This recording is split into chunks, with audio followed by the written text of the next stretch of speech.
एक बार की बात है, एक राजा था और उस राजा के पास एक बांस था। राजा उस बांस से बहुत प्यार करता था, लेकिन राजा का बांस उड़ता ही नहीं था।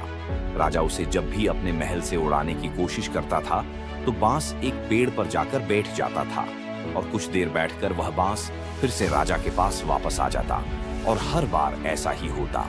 वो बांस हमेशा उस पेड़ पर जाकर बैठ जाता और वहां से उड़ने का नाम ही नहीं लेता।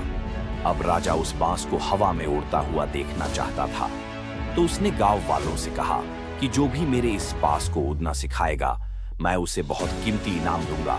एक फकीर राजा के दरबार में आता है। वो राजा से कहता है कि मैं आपकी इस बांस को उड़ना सिखाऊंगा। राजा ने कहा, ठीक है। फकीर उस बांस को महल के बगीचे में ले गया और वहां से उड़ाया। वो बांस फिर से उसे पेड़ पर जाकर बैठ गया और फिर से कुछ देर के बाद वह बांस उस पेड़ से वापस नीचे उतर गया। फकीर के साथ भी बार बार वही हो रहा था जो राजा के साथ होता था। फकीर बार बार उसको उड़ा रहा था और बांस उसी पेड़ पर जाकर बैठ रहा था। फकीर को देखकर महल के सैनिक भी उस पर हंस रहे थे और सोच रहे थे कि ये फकीर भी थोड़ी देर कोशिश करेगा और परेशान होकर यहाँ से चला जाएगा। लेकिन वह फकीर हार मानने वालों में से नहीं था। उसने सैनिकों से कहा कि यह पेड़ ही काट डालो। अब ये सुनकर सारे सैनिक हैरान हो गए। इतने बड़े पेड़ को हम कैसे काट डालें?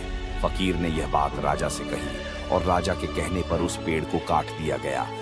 उस फकीर ने फिर से राजा के सामने उस बांस को उड़ाया। बांस थोड़ा ऊपर गया और उस पेड़ को ढूंढने लगा, लेकिन पेड़ तो अब कट चुका था।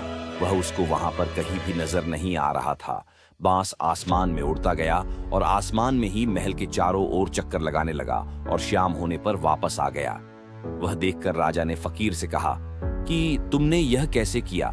इतनी जल्दी इस बांस को उड़ना सिखा दिया। तभी फकीर ने मुस्कुराते हुए राजा से कहा कि महाराज, मैंने बांस को उड़ना नहीं सिखाया।